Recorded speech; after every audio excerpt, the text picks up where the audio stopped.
Hello everyone. Today we are here once again in order to discuss a very brilliant and a very important poem written by W.B. Yeats, William Butler Yeats in 1920. And this poem is The Second Coming. This poem was written immediately after the First World War. The Second Coming is a powerful poem written by the William Butler Yeats that explores themes of chaos, societal collapse, and the cyclic nature of history, reflecting the disillusionment of post-World War I in Europe. The poem was written in 1990, but it was published only in 1920. And we are all aware of the fact that the First World War started in 1940 and it came to an end in 1919 only. So this poem was written immediately after 1919. Therefore, we find certain impact and influence of First World War on this poem. This poem also highlights the chaos and anarchy which prevailed in Europe and the entire world. This poem also talks about the historical cycle of change. Now, the second coming is not at all about the arrival of Jesus Christ as is being referred in Bible somewhere, but the second coming, which has been written by the poet W.B. Yeats, is about the arrival of a rough beast.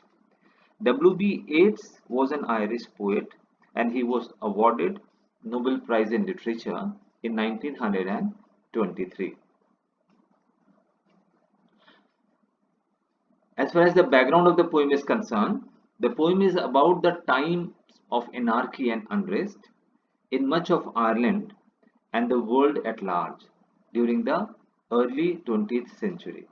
The title refers to the second coming of Jesus Christ, but it is entirely different from his first appearance as the Son of God. In a way, we can say that here the poet is not referring to Jesus Christ in the second poem, in the second coming. Instead, he is referring to the arrival of Antichrist or a rough beast. The poem is divided into two sections. The first section presents the anarchical state of the world, and the second section sees this anarchy as a sign of the coming of the Lord. The poem is symbolical in nature, that is very characteristic of W.B. Yeats, his style and of his poetic philosophy. This poem, in a way, discusses good versus evil and civilization versus chaos. The good people are meek and silent, while the bad are full of intensity. The poem, in a way, also discusses about the 2000 years old Christian civilization seems to be approaching for an end. The falcon, which has been referred to in this poem, is in fact a symbol of the lost modern man, and the falconer is God Himself. W.B. Yeats seems to suggest that humanity will bring about the end. The incarnation will be in the form of a wild beast, that is, moving slowly to be born in Bethlehem, to the to end the modern human civilization. And now let us discuss the text. The very first line of the text is turning and turning in the widening gyre.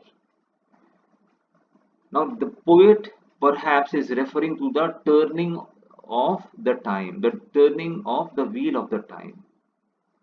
So the poet somewhere wanted to refer to us that time and tide wait for none, and after every 2000 years there is a change. 2000 years ago Jesus Christ took birth, and since 2000 years is about to an end, therefore now Antichrist will take birth. A rough beast will take birth, and he will turn this world upside down. He will demolish the system created by Jesus Christ, and in fact, he will make the system of his own. So, turning and turning in the widening gyre, the falcon cannot hear the falconer. Falcon is a wild bird, and falconer is human being. So there is a bond between falcon and falconer. Falconer uses falcon in order to hunt for the sake of hunting. In other words, the falcon can be referred to as human being, and the falconer is God himself. So the pious bond between God and human being seems to be weakening down, seems to be snapped, and because of this weakening of relationship between God and human being, the system is about to be collapsed. Things fall apart. Author says that since the bond between falcon and falconer is weakening down, it appears as if the system of this world will fall apart, will crumble down, and chaos and anarchy will prevail after that. The center cannot hold. The center of the world is Lord Himself, God Himself. So now it appears as if the God is weakening down, or in fact, the influence of God on human being is weakening down. And as a result, merely anarchy is loosed upon the world. Everywhere we find bloodshed and anarchy. The blood dim tide is loosed, and everywhere the ceremony of innocence is drowned. Author is of the opinion that of uh, because of the weakening of the center, we find anarchy everywhere, bloodshed everywhere, and because of this bloodshed, because of this inhumanity in this world, the ceremony of innocence seems to be lost, seems to be drowned. And why this is happening? The poet further adds, the best lack all conviction, while the worst are full of passionate intensity. What does it mean? It means that the fact is, good people are there in this world, but unfortunately, they are passive. They are without conviction. They do not want to be part and parcel of the change. And this has made bad people full of passionate intensity. They are doing all sorts of mischief in this world. And since these things are happening in this world, therefore, author says that this, in a way, reminds me a very startling disclosure. And that disclosure is surely some revelation is at hand, surely the second coming is at hand. The second coming, hardly are those words out when a vast image of Spiritus Mundi troubles my sight. Now, it appears as if the poet has coined a new symbol of Spiritus Mundi. Spiritus Mundi is a symbol who is opposite to Narsingh avatar in Hindu mythology. Now, as far as the Narsingh avatar is concerned, the head is that of a lion and the body is that of a human being. But Spiritus Mundi is exactly the opposite of Narsingh avatar. Here, the body is that of a lion and the head is that of a man. So, author says that the moment he uttered the word second coming, immediately a rough beast started hovering over his head. And that rough beast is none other than the image of Spiritus Mundi, which troubles the sight of the author because this Spiritus Mundi somewhere was sleeping in the sand of the desert. And this Spiritus Mundi is a shape with lion body and the head of a man. A gaze blank and pitiless as sun. Now this Spiritus Mundi is emotionless, is loveless, is pitiless, and in a way it is ruthless. Is moving its slow thighs while all about it real shadows of indignant desert world. Now this is a very strange creature, Spiritus Mundi. Therefore, the animals of deserts as well as the birds of deserts, they are perplexed, they are shocked because they have never seen such an animal or such a human being as Spiritus Mundi.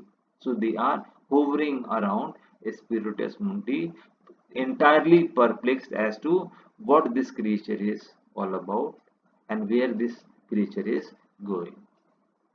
The darkness drops again, but now I know that 20 centuries of stony sleep were vexed to nightmare by a rocking cradle.